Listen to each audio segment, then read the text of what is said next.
TV7 Israel News is made possible thanks to your generous donations. Shalom, good evening. This is TV7 Israel News broadcasting to you from Jerusalem. And in today's top stories, Israel says it managed to thwart an Iranian drone attack on its northern Golan Heights region after the Israeli Air Force targeted multiple Iranian-proxy installations south of the Syrian capital, Damascus. Following the airstrike in Syria, 2 Israeli drones crashed in the Dahiya quarter of the Lebanese capital, Beirut, which is a stronghold of the Iranian-proxy Hezbollah. Palestinian Islamists launched 3 rockets from the Gaza Strip towards Israel's southern communities at a time when an outdoor music performance was underway, forcing thousands of Israelis to rush for cover. Tensions escalated over the weekend on Israel's northern frontier with both Syria and Lebanon, as well as on the country's southern frontier with the Gaza Strip.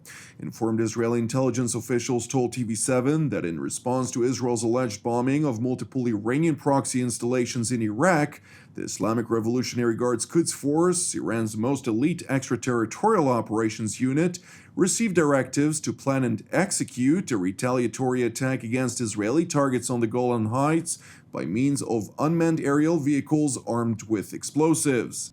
That said, as part of a sophisticated, clandestine operation, Israeli intelligence agencies exposed and monitored the Iranian preparations, which according to both the chief of the IDF Intelligence Directorate, Major General Tamir Hayman, and IDF Chief of Staff Lieutenant General Aviv Kochavi, were led directly by the Quds Force Chief Commander General Qasem Soleimani. מי שהוביל את הפיגוע ופיקד עליו זה קאסם סולימני באופן אישי, מימן, אימן והכשיר פעילים שיעים שהיו אמורים לבצע אותו. The Iranian-led operation was scheduled for last Thursday night, August 22nd. Nevertheless, after Israeli intelligence forces that were monitoring the developments identified that not all of the Iranian-backed cell members were partaking in the operation, a decision was made to thwart the attack by means of electronic countermeasures that effectively jammed the drones. The next day, Prime Minister Benjamin Netanyahu held a conference call with Russian President Vladimir Putin, during which the two leaders discussed regional developments and the situation in Syria, with emphasis on tightening the military coordination mechanism. Netanyahu's conversation with Putin is believed to be connected to the timing of the Israeli attack, which came only 2 days after the initial failed Iranian attempt to launch its offensive operation. The referred to Israeli attack took place on the night between Saturday and Sunday, when Israeli fighter jets targeted several buildings, militiamen, and ammunition depots in a southern suburb of the Syrian capital between Al-Saida Zainab and the Damascus International Airport. According to Arab media outlets, heavy aerial traffic of Israeli fighter planes was sighted over southern Lebanon during the course of the attack in Syria. Syrian sources also reported that while its military's anti-rocket defense system managed to intercept several incoming hostile projectiles, most of the Israeli missiles successfully destroyed their intended targets. Following the attack, the IDF spokesperson's unit provided TV7 with aerial images of the Iranian Quds Force installations. Nevertheless, a military source later confirmed to TV7 that the targets actually belonged to the Lebanese Shiite militia Hezbollah, which was supposed to carry out the attack for its Iranian patrons against Israel. That said, Israeli Prime Minister Benjamin Netanyahu underscored that the planned attack against Israel was an Iranian initiative. During a tour of Israel's border area with Syria, Netanyahu reiterated a biblical principle: if someone rises up to kill you, kill him first. הבא להורגך, השכם להורגו. במאמץ מורכב של מערכת הביטחון, אנחנו חשפנו שכוח קודס של איראן שלח יחידה מיוחדת של פעילים שיעים לסוריה כדי להרוג ישראלים בגולן באמצעות רחפני נפץ. אני מבקש להדגיש, זו יוזמה של איראן, זה פיקוד של איראן, וזה בשליחות של איראן.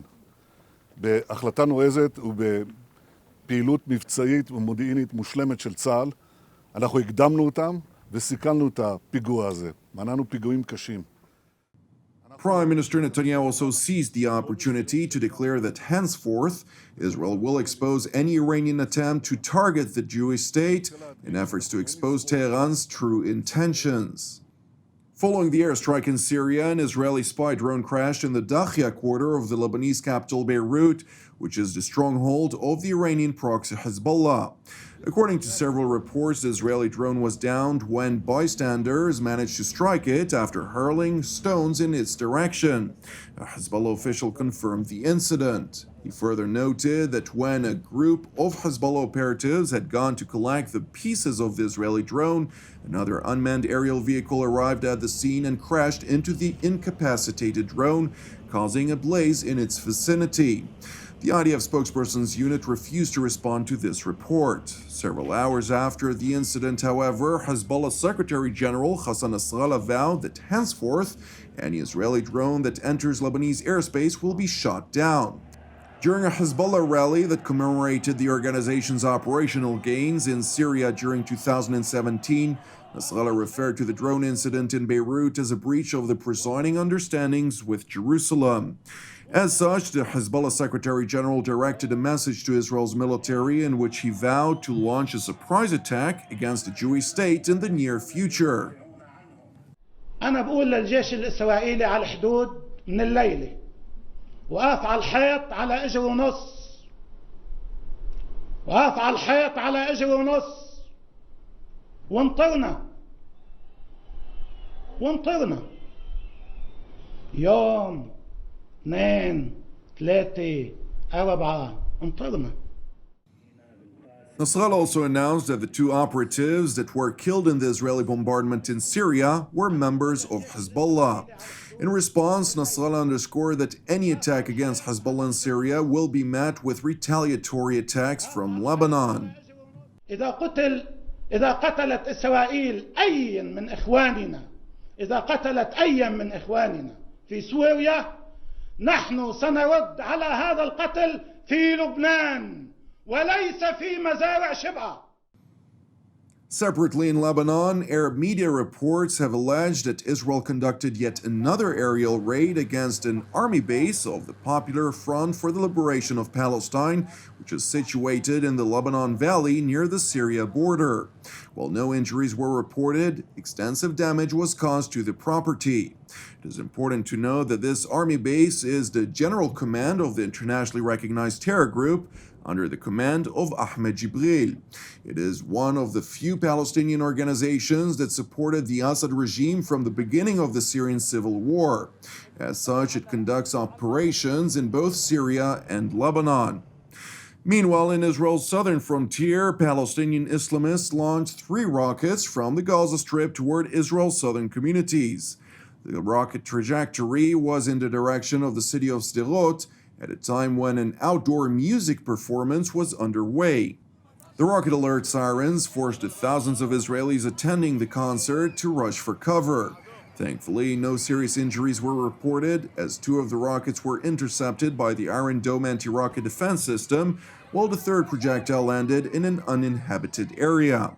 Several hours later, the IDF launched a retaliatory attack against Hamas installations in the northern part of the Gaza Strip, including the office of a Hamas battalion commander and a military compound.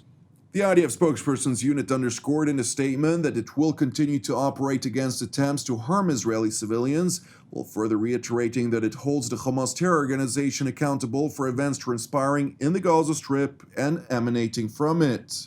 Meanwhile, the military's coordinator for government activities in the territories announced that under the directives of Prime Minister and Defense Minister Benjamin Netanyahu, Israel will halve the fuel it delivers to the Islamist-infested territory until further notice.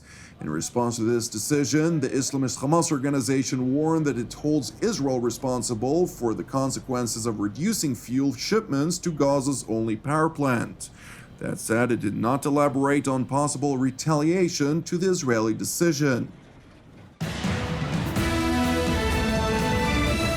Thank you for watching us. Keep praying for the peace of Israel and the peace of Jerusalem. I'm Jonathan Hassan. Have an Erev Tov and Shavua Tov, and we will see you again tomorrow at the same time.